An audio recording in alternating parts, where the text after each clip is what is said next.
just cut my fingernails. Can't get this thing open.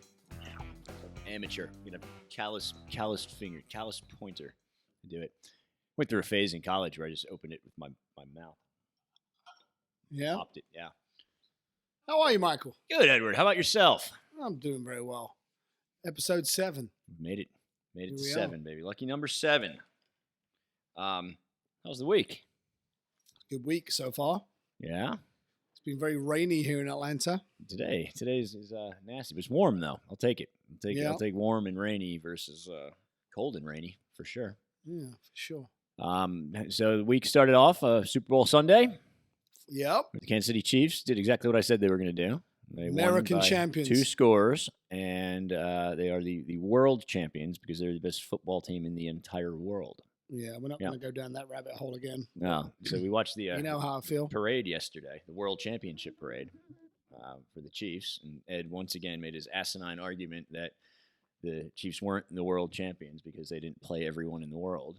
And so I'm waiting for the North Korean football team to show up for a real showdown at Arrowhead and see who the true champions are. So, okay, you win your division.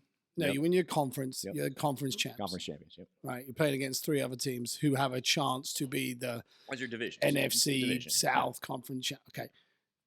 I get that. You win that. You're the conference champs. Then you go to No, so that was the division. Then you go to the conference.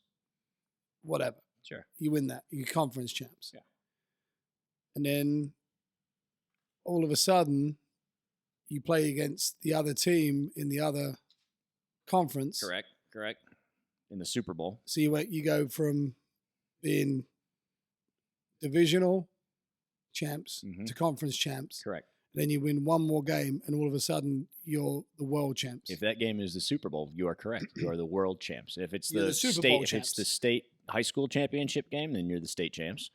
But if it's the NFL, which is the premier football league in the world, and you are the best team in the best league in the world, you become the world champ. That's how it goes. Yeah, well. So is by that theory, if America is the best at everything. That's not true. I didn't say that. You guys have, what is that game with the sticks where you throw the hard ball at each other? Not baseball. Cricket, right? So you have that. What else do you guys have? Yeah, and in that, yeah, they have a World Cup where all the teams in the world have a chance to play in it. Sure. And if you're good at American football and you live in Russia, you will come to the United States to play American football, and then you can play in the NFL, and you can have an opportunity to become a world champ. Well, by your theory, I think Trump should be world leader. Should be the king of the world? Yeah, why not? Well, I mean, Just be in charge of I everything. think of some reasons. Oh, well, yeah. All right, Anyway. enough of that. What did you think of the game? It was fun. It was exciting. I liked it. Yeah, it was a good game. It was competitive. Was. Good offense. Good, exciting at the end. Yeah. Most exciting part of the game, Ed? Probably when I had my second vodka soda. The second one. For Yeah, me. I think that's when things get a little hazy. I like the halftime show. What do you think about the halftime show? Yeah, I like that. I was a fan personally. I agree. I actually, you were there too, Yep. but I sat next to my mother during that. Yes. What And, was Jenny's reaction? She said, "Ooh, that's a bit inappropriate." She My- said, "There's a lot of hip thrusting." My 6-year-old daughter said the exact same thing. It's so inappropriate. And she went to school on Monday, and I talked to her Monday night. I said, "What did you guys talk about at school today? Did you talk about the Super Bowl?" "Daddy, we talked about how inappropriate the halftime show was. Jennifer Lopez and Shakira are so inappropriate." And then I got to work, and Yanine has been playing Jennifer Lopez all week long. So I feel like I'm at Italian Delight in 1999, listening to this J-Lo. Yeah. Anyway, And then we had the parade, the celebratory World Championship parade yesterday. yep. That was fun. World Champion Parade. Yeah. So I looked at flights just out of curiosity to Kansas City to leave here on Tuesday and to come back today. $875 round trip. And I texted Whiskey Roy and I said, "Hey, what's the weather going to be in Kansas City tomorrow?" He said, "Cold and snow." I said, "Well, I'll be watching it on TV." And then he said, I'm going to go to your sister's place downtown and stand on the roof." That's what they did for the Royals parade in 2015. And I said, right, she doesn't live there anymore. And he goes, it's going to be really weird for the people who do. Give it a go. So Why not? I booked a flight yesterday, Michael. yeah, you did. So I'm playing in a golf tournament with my dad. Starts on Monday, April the 6th. And I was going to fly out on Saturday. In England. In England. Yes. You leave, Atlanta on Saturday afternoon. You get into London Sunday morning. Perfect. Have a day to, adjust and then go play in the golf tournament. But some very, very good friends of ours, Miranda and Wyatt, are going to get married on the Saturday, the 4th. So I can't fly out on that Saturday, obviously. Mm-hmm. And so the soonest I can fly out is Sunday, which means that I'm basically going to land in London after a 9-hour flight and then go play golf. So I decided, let's see how much first class tickets are, More than $875. Usually fairly pricey, usually about 10 grand. And I go on there and I'm like, Sunday to Sunday, 3 grand for first class. Boom. Sold. Have some of that. And then my wife called me about 10 minutes after that and said, I know you're going to be in London, but, obviously we've got Easter on that Sunday. And then I looked at the dates and then I realized they were probably on special because no decent person would spend their Easter on a plane. Yep. Which brings us to religion. Yes. Let's tackle that one. Well, I'll give you an angle here. Okay. It's been raining a lot. I was thinking been. about Noah's Ark today. Okay. Do you think there were woodpeckers on the Ark? And if so, where did he put them? A cage, a bird cage. No? Maybe. It had birds. It was only 40 days, though. So, how much? It's a huge-ass ark. How much damage can a couple woodpeckers do in 40 days? Okay. You ever have woodpeckers at your house or anything? Yeah.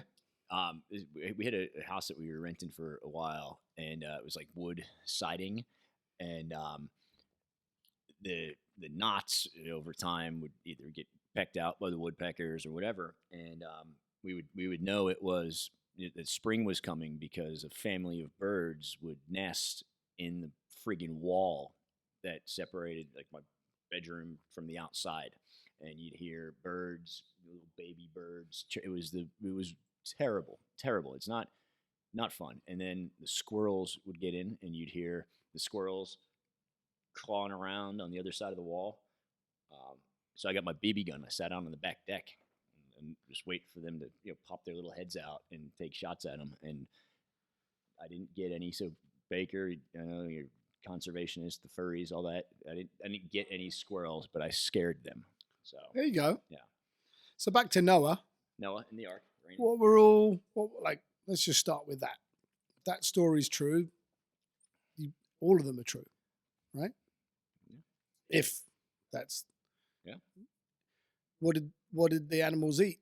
Like hay? What did the tigers eat? I don't know. They would have eaten the other animals. I wasn't there. I don't know what they ate. Anyway, they'd have their own cages. No, I would imagine that they had to have their own cages of some sort, their own lair. Did they have cages back then? They had a friggin' ark. I imagine they could have made a cage. You think? I don't know. We should watch a movie with Gladiator on it and see what he did. Okay. All right. That should answer it. Yeah. Yeah, I don't know about religion. I'm going to try and get something out of you on religion today. Yeah. Well, here's my thing about religion.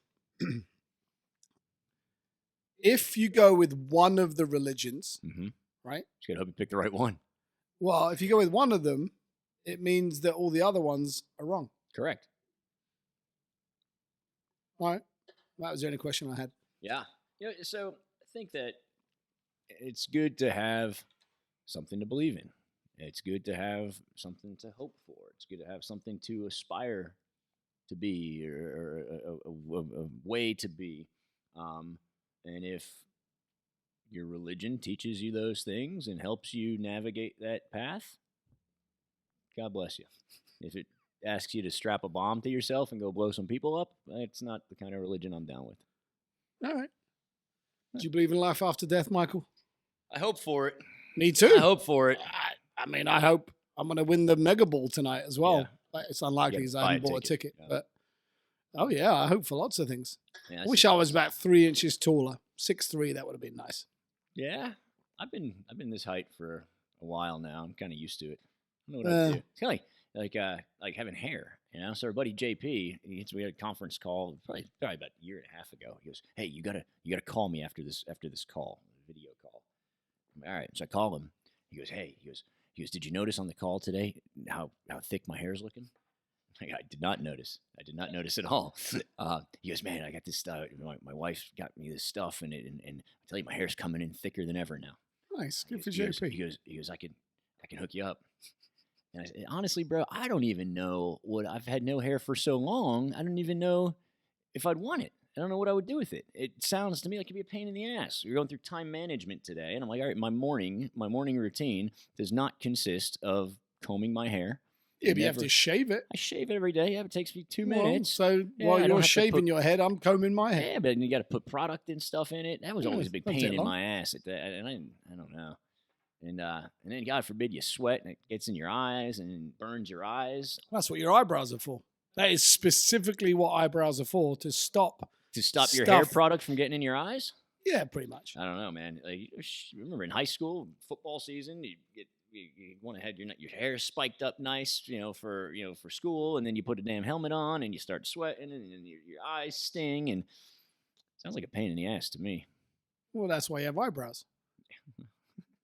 Yeah, they're just, why else do you have eyebrows? They're just a border to stop sweat and stuff going into your eyeballs. I wonder what the evolution of eyebrows was. Like, man, look at that guy with the eyebrows over there. Let's go have his babies. Maybe. Perhaps. Evolution. Coronavirus. We talked about that last week. Getting a little bit more serious. Yeah. Some Chinese doctor died today, I think. The guy who's trying to warn him about coronavirus died of the coronavirus. That's how movies start. Yeah. And then you end up with Will Smith talking to his dog. I have a theory that it's actually fairly accurate, I think. That everything that happens in movies, like 10, 20 years ago, happens in real life later. Why? You think it's because we put it out in the atmosphere and people subconsciously work towards it? Yeah, so this coronavirus, what was that movie? I forget which one it was, but basically massive virus. Everyone basically died, apart from a couple of people. Sad. It was I Am Legend with Fresh Prince there. Oh, yeah. That was, I don't know what the heck kind of virus it was. Turned people into zombies there. Oh, that's right. It was sad when he had to shoot his dog. That's why I didn't watch the movie forever. I was living with KG at the time. He's like, I got to watch the movie. I'm like, no, I'm not going to watch the damn movie because I know what happens. He kills the dog, and I don't want that kind of negativity in my life. So I refuse to watch that shit. I have zero desire to watch things that don't make me happy. Like, Amanda wants to watch This Is Us all the time. Why? It's going to make you fucking cry. Why would you want to do that? Well, it's good to have emotion. Grey's Anatomy. And I watched probably 2 episodes with her. And you end up crying. Why would you choose to subject yourself to something every week at the same time that is going to fucking make you sad and cry? Maybe it's the law of relativity. After you've cried, you get back to normal, but you actually feel better. Because now you're not crying anymore. Yeah, maybe. Could be it. Messed up way to operate. When I was a kid, I watched Saved by the Bell. And when I knew Zach Morris was about to get in trouble, I'd change the channel. I don't need that kind of negativity in my life. I don't want to watch that. I don't need to see Mr. Belding come down on him. Get out of here. So, not my thing. Not my thing. You do lots of things that make you unhappy, though. I feel like right now I might cough. Yeah, no kidding. That's funny. So we got our buddy. We got a couple of guests in the house today. So we've got Yanine from Mexico. We've got Victor from Sweden. We've got Baker from Comic Con over here. And okay. and then we've got Eddie from England and me from America. You're in the minority. I am. Holy cow. In fact, we could probably have a football game right now, and whoever won could probably call themselves the world champion. It would probably be me because I'm American. Soccer would probably be Vic. He's a soccer Oh, guy sorry. from It's called. Europe. We actually call it football. You might win. Because it's you a might, game you with might a win ball cricket that you kick with your title foot. here. Yeah. So, when we used to play bumper pool, Edward, remember? Do I remember? I'm the all-time world champion. Oh, you are. You beat everyone in the world. Yeah. I was the first ever bumper pool world champion. It was you versus your roommate who had no coordination and the dog. He was the clumsiest son of a bitch of all time. We had some good stories of old KG dropping shit and knocking things over. Like, if he was sitting here for the last 7 episodes, he would have knocked over 4 beers at least. Minimum 4 beers spilled all Laptop over the would be toast. Yep. I remember one time I was sitting on a plane and KG was getting on. He had a bag in one arm, one shoulder. He had a cup of coffee in the other hand. And I said to Kelly, I go, watch this. He's gonna bump into somebody or something's gonna happen. And sure enough, he got to his seat and absolutely cracked his head on the overhead bin and then threw his coffee all over the person that was sitting there. I was like, told you. Yeah. Absolutely amazing. I remember one time watching KG at a wedding reception and he tried to sneak past this ginormous plastic tree and knocked it over. But the tree was up high and people were down below eating. And he did everything in his power to catch that tree. But he's not coordinated enough to catch it. Yeah, it was fantastic. What are you going to do? That's wonderful. What are you going to do? What else we got? What else we got going on here? You know what? I was thinking about this last week. I was chatting. I may have been chatting to Vic, actually. You recently had a young lady in your business whose name was Sunshine Brightly. I did. That was her name. That was her name. Sunshine Brightly. And I remember thinking to myself just now, that's unfortunate. I would have been upset with my parents if they'd have called me Sunshine Brightly. But then I thought about this. If I could choose my own name now, what would I have called myself? Yeah. What would you have called yourself? So we have this conversation, when you start having kids, the topic of names becomes a pretty hot topic. Yeah.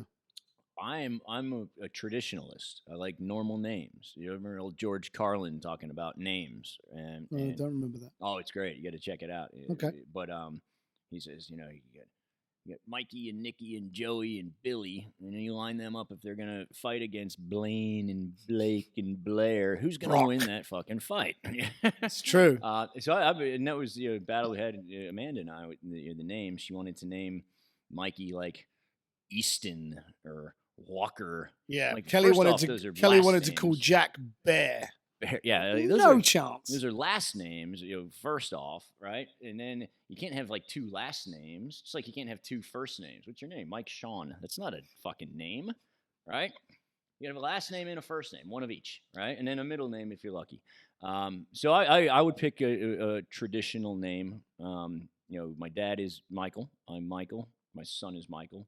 Not very creative. No. So I would go that route. So I'd probably be Mike Palumbo. Oh, you'd stick with Mike Palumbo? I don't have any reason to change. What about you? Well, to your point, we went through the name game. One of my favorite names is Charles. But you go by Charlie for short. Okay, well, so that's another thing, too. Although I think there's just as many letters in Charlie as there is Charles. Yeah. So, whatever. Yeah. Charlie. Amanda was like, well, we could name him Michael Joseph and call him Joey. Well, why don't we just fucking call him Joey then? Let's just name him that. Okay, so yeah, it was a hot topic. Vic has the best name I know. Close. Well, actually, no, there's one other guy who had a great name. Victor is Magnus Victor Olin. Magnus is a strong ass name, but he doesn't like when I call him Magnus because his dad is Magnus. I feel like I used to have some Trojan Magnus. Magnus Olins? Yes. No, it means the great in Latin. It means the great. Yeah. See? Look at that. It's a strong name. I missed the mark on that one. The only name. He should have been called Sunshine. There was this guy I worked with in Kansas City. His name was Dirk Manley. That was a strong ass name. Dirk Manley. He had a solid like flat top too, like What- as any Dirk Manley should. What was that? What was that game we used to play back in the day? Your porn star name would be the name of your first ever pet. First pet in the street you grew up on, right? Is that what it is? Yeah. That was Duke Hunter. I'm a Strong name. Trixie Church. It's fitting. Takes us back to religion. Here we are.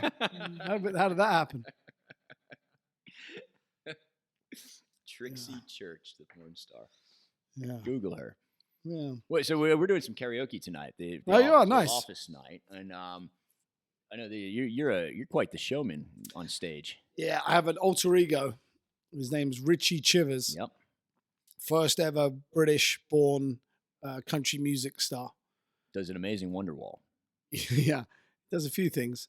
Usually after about 8 beers, that's usually when he It's the is sweet spot. activated. When he shows up. Yeah. It's like Whiskey Roy. It was my buddy Roy. Roy's a great son of a bitch. He'll give you the shirt off his back. He's actually taken the shirt and pants and shoes off of himself and walked his ass home a few times. But I was there one night. once Roy gets a sniff of whiskey, he is no longer Roy. He is now Whiskey Roy. And what happens? It's a transformation. Like, remember Lou Ferrigno, Incredible Hulk? Bruce Banner would just turn into a totally different person. That's Roy and Whiskey Roy. And we don't have enough time. We could do a whole season talking about Roy stories. But I remember one night in Kansas City. It's probably one of my favorite Roy stories. We'd go to this place called the Dark Horse Tavern on Friday night. They had what they called Power Hour, and it ran from 8 to 10. You paid $10 at the door. So it was 2 hours. It was 2 Power hours. 2 hours. Power 2 hours. They call it Power Hour. Yeah. So you paid $10 at the door, and it was all you could drink for Boom. 2 hours. Go. Right. And so Roy, What could possibly go wrong? regular Roy, and I, we're gonna go to the Dark Horse. We're gonna meet his buddy Joe from college, who I'd never met before. Right. And we're gonna go hit the Dark Horse, and then it's down in this little area called Westport in Kansas City, where there's tons of bars and restaurants. We'll start off at the Dark Horse, and we'll make our way around. Roy and I were roommates at the time. We go to the Dark Horse, and within 20 minutes, the switch is flipped, and now I'm dealing with Whiskey Roy. It's not regular Roy anymore, right? So we do the Power Hour. Probably not regular Michael either. No, it wasn't, but not as scary. So Power Hour's over. We end up going across the street to a bar called Harpo's, and then we go down the street to Kelly's, right? And I've just met this dude, Joe, so it's me and Joe and Roy. And then it's, probably midnight, a little after, and I got a damn Power Hour did it to me, right? So I walk back to our apartment and pass out. And then I get woken up. It's the summertime, and so I hear banging on the apartment door. Oh, I thought you went out to Power Hour like the spring, and you went back and you woke up and it was the summertime. Yeah, summertime, yeah. It was, Damn, you guys! What an went hour! hard. What an hour! But it was probably 6:30. Yeah, maybe a little bit. It was probably 6:30, 7 o'clock in the morning, banging on my door. So I go and I open the blinds next to the door, and there's Whiskey Roy standing there. He's got the same shirt. He was wearing a red and like a Where's Waldo red and white polo shirt, right? Same sandals that he had on the night before, and nothing else. And he's pulling the front of his shirt down to cover up his junk. The old twig and berries. So it's 6:30 in the morning, broad daylight, summertime, broad daylight. I open the door, and we lived in a pretty busy part of town. I open up the door, and I go, "What happened?" He goes, "I was at the bar." I go, "Where are your fucking pants?" "I was at the bar." And then he just kind of like hung his head in shame and walked down the hallway to his room with his ass sticking out. I'm like, what? Jesus Christ, right? And so, so 3 hours later, noon or whatever, he comes out of his room, and I'm like, "You want to go get some food?" He goes, "Yeah, I don't have my wallet." "Where's your wallet?" "In my pants." "Where are your pants?" "I don't know." "Where's your cell phone?" "In my pants." Jesus Christ. So I go and buy him lunch, and I'm like, "What happened last night? I left you at Kelly's. You and Joe were at Kelly's. Everything seemed okay. What happened?" He goes, "Man, and the last thing I remember, we were at Johnny Dare's bar, which was right next to Kelly's, our old disc jockey in Kansas City. We were at Johnny Dare's bar. And I go, shit, Roy. So we get some food, which I buy because he doesn't have his wallet, doesn't have anything. And then we're like, all right, let's go see if we find your pants. And so we go on a mission. We're in Westport, and we park the car. We're getting out. We're going into bars, asking if anyone's seen his pants. We actually, oddly enough, we found a pair of pants in a field that was between our apartment and the bar, but they weren't his. So someone else had the same problem that night. So finally, Roy, I think I was going to see my mom and dad that afternoon or whatever. I got to go see my parents. I go, I'll just drop you off, and we're gonna have to chalk this one up as a loss here. And we'd called his buddy Joe from my phone to see if Joe knew anything, and we left him a voicemail. So I dropped Roy off. I'm going to drive to my mom and dad's house, and phone rings. It's Joe, and I go, Joe, this is gonna sound weird. Roy showed up at the house at 6:30 this morning with no pants. You don't happen to know where his pants are, do you? And Joe goes, oh man. He goes, last I saw Roy, we were at the Point. So the Point is a total different bar in a total other part of town, right? It's not even like in the same area. Like you'd have to drive to get there, right? And Roy didn't have a car. And he goes, yeah, last I remember, Roy, we were at the Point. I was talking to a couple buddies of mine, and Roy was surrounded by a group of dudes. I hope it didn't go south for him. So I'm thinking in my head, like, all right, so I left him in Westport. Roy told me that he remembers walking up the hill from the plaza, which is a totally different. So to come back to our place, he was walking from a totally different direction, like north and south, right? We were north, apartments in the middle. He remembers walking up the hill from the south. The Point is far to the west, right? But it happened to be on my way to my mom and dad's house. So I pull into the parking lot, and in my head, I'm like, he pissed himself. He took his pants off, and he threw them in the dumpster or something because he was embarrassed, right? And then he walked home, and he got lost. So I'm in the parking lot, and I'm like looking around. I'm looking underneath cars. I'm calling his cell phone, and I'm like, all right, well, if his cell phone rings, I'll be able to hear it, and I can find his pants. Oh, that was good right? thinking. And then I'm like, let me go inside and see if anyone in here saw anything, right? So now it's 2:00 on a Saturday afternoon. I walk into the bar, and the bartender's standing there, and there's no one else in the whole place. And I go, hey man, I got a weird question for you. My buddy was here last night, and he lost his pants. Because you didn't happen to see anybody's pants anywhere, did you? And the dude just looks at me with like total utter disgust, because he, in his head, obviously he thought it was me. And I was like, my buddy lost his pants, right? And he just looks at me, doesn't say anything. He walks around the back of the bar, to the little door behind the bar, and then he comes back around holding a fucking pair of jeans in his hand. And he hands them. He goes, is this them? And I think then he realized they weren't mine, because Roy's 6'4", and I'm, not. I'm looking in the pocket. There's Roy's wallet, all of his money, his cell phone, everything's there. And I look at him, I look at the bartender. I go, what happened, man? And he goes, I have no clue. He goes, I got here to open the bar this morning, and these pants are just laid flat on top of the bar. And to this day, we have no clue how it happened and what happened. They weren't soiled. They weren't burned. And Roy, I figured Kansas City bars close at 2. He got home at 6:30. He was walking around the city for fucking 4 hours with no pants. No boxer shorts? No. Partially. He was going commando partially during broad daylight. It's a wonder he didn't end up in jail or dead or with a new boyfriend. It's amazing. It is amazing. So talking to Roy now he's obviously a respectable grown-up now. This was years and years and years ago. But talking to him now, he's like, Mike, sometimes I don't like to go to new places because I look at people, and if they look back at me and they make eye contact, I start to wonder if they were there. Oh, that's great. So, if you're listening, all three of you who are listening, and you know anything that happened on that night, please email us. Let us know. Or don't let us know. It's probably better that we don't know. The mystery's better. Oh, fantastic. Whiskey Roy. What a legend. Boom. Go Chiefs. Cheers. Cheers, Michael. Until the next time. I look forward to it. It's only funny because it's true. Indeed. Not a bite.